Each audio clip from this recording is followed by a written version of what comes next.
Le tirage au sort, ça y est, c'est fait, nouvelle Ligue des Champions, 8 équipes, et on y va les gars. Donc tirage au sort du Barça, tirage au sort du Real, on débriefe ça et tranquille.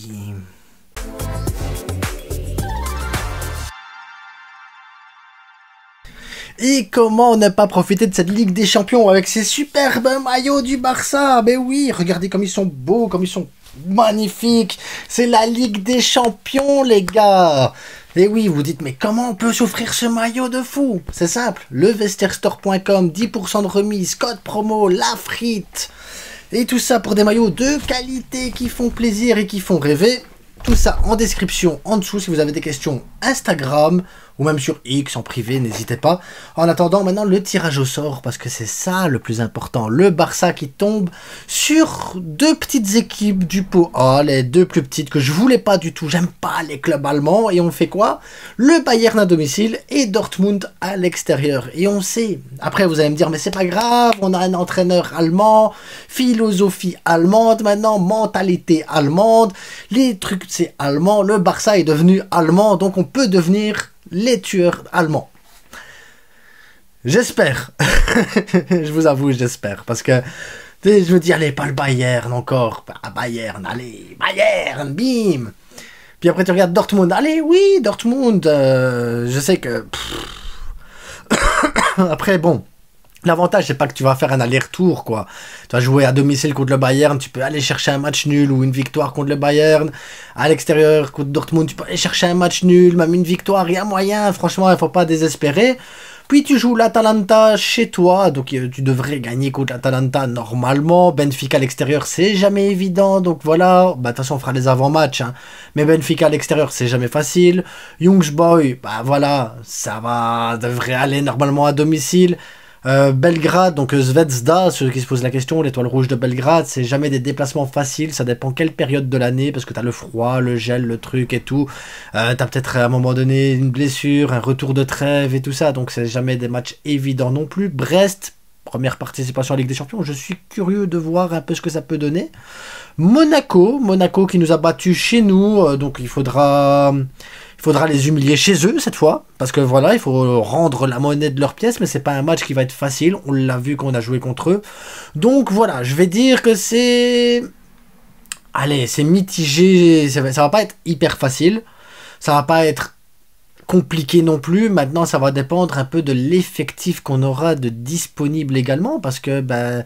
J'ai fait une vidéo hier, allez la voir si vous voulez, où justement je fais le tour de l'effectif un petit peu et on se rend compte qu'on n'a pas vraiment de doublure, qu'on a une superbe équipe A, mais qu'on n'a pas de doublure. Et donc ça veut dire que si on fait de la rotation, parce qu'il y a le championnat, qu'on peut pas perdre des points, parce qu'on est premier peut-être à ce moment-là encore, et que tu veux te qualifier en Ligue des Champions, ben, il va falloir que les Ferran Torres, Ansu Fati, que les Frenkie de Jong et tout ça se réveillent ou reviennent de blessure et nous apportent leur bonus, leur plus-value, leur expérience.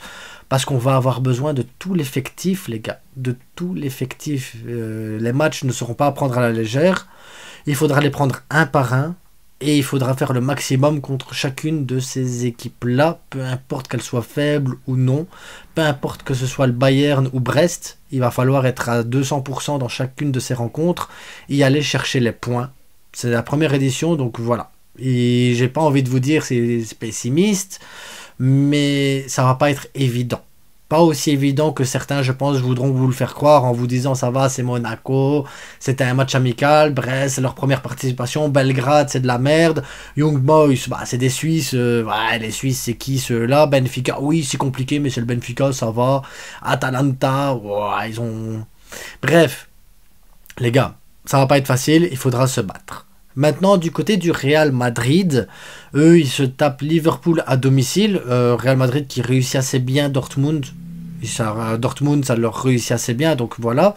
Il y aura Liverpool, je suis curieux de voir Liverpool-Real Madrid, très franchement, parce que ben, ça va être un match, je pense, ça devrait être un beau match normalement. Liverpool qui a pu Klopp, notre système de jeu, haute philosophie aussi, haute manière de jouer, je pense parce que j'ai pas encore vu Liverpool jouer pour être franc avec vous.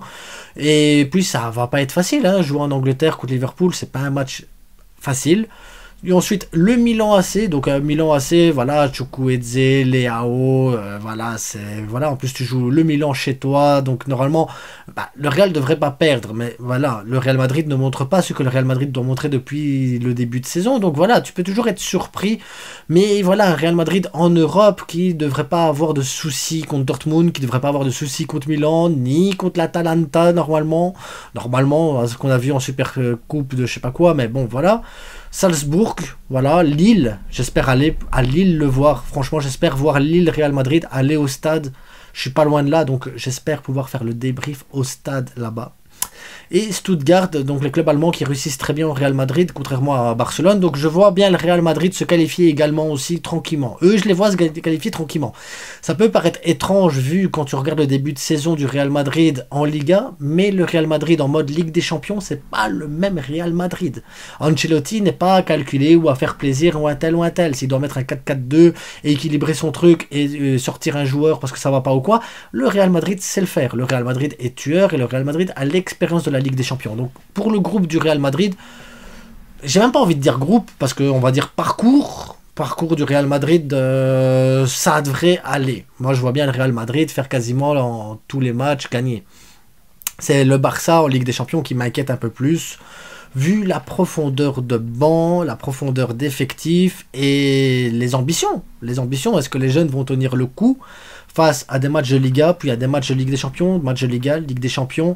Il y a plus de matchs, plus d'intensité. On a un effectif moins important que l'année saison passée. On a un effectif moins grand. On a vu, voilà, apparemment le mercato du Barça est terminé. Donc on va devoir faire avec ce qu'on a. Et ce qu'on a n'est pas terrible. Et on risque encore de perdre des joueurs. Je pense à du Garcia. Vous allez me dire c'est que Garcia. Mais l'air de rien, quand tu as Bernal qui est blessé, un an, que tu vas pas chercher de 6, que Garcia était ton 6 remplaçant. Et que derrière, bah, Christensen c'est 4 mois, Roro c'est quelques mois aussi. Ton gardien c'est Ter Stegen tout le temps.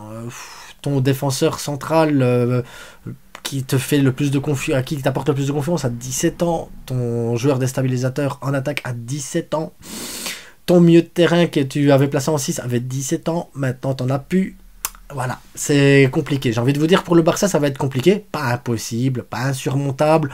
On va passer, on devrait passer normalement, mais voilà. J'aimerais qu'on modère nos ambitions, parce que pour moi, je pense que la priorité, c'est le plan national, pour les stats, les bazars, pour le truc. Et l'Europe, ben, ce sera les matchs un par un, avec l'effectif au mieux qu'on puisse avoir, et taper les équipes une par une, sans calculer, parce que je pense qu'il ne faudra pas calculer. Tu joues le Bayern, bah tu vas jouer le Bayern. Tu vas jouer Brest, tu devras jouer Brest. Et tu devras pas calculer, y aller à fond dans ces matchs-là parce que bah, tu n'auras pas le choix.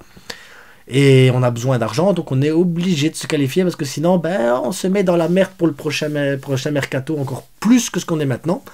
Et le pire, c'est que c'est possible que ce soit pire.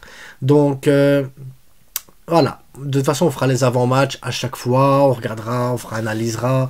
On fera comme d'habitude les gars. En attendant, on se retrouve ce soir pour le débrief du Real Madrid qui joue contre Las Palmas à Las Palmas. Demain pour l'avant-match Barcelone-Valladolid. Bah oui, il y a un avant-match. Samedi pour le débrief de Barcelone. Dimanche débrief du Real. Et en fait, on a des vidéos tous les jours et ça fait du bien parce que c'est le sportif. Et le sportif, ça nous change de l'actu les gars. Allez, abonnez-vous, likez, partagez les petits likes les gars. Et n'oubliez pas, c'est que du foot et prenons du plaisir parce que c'est ça le plus important dans le football, c'est de prendre du plaisir. À bientôt, ciao.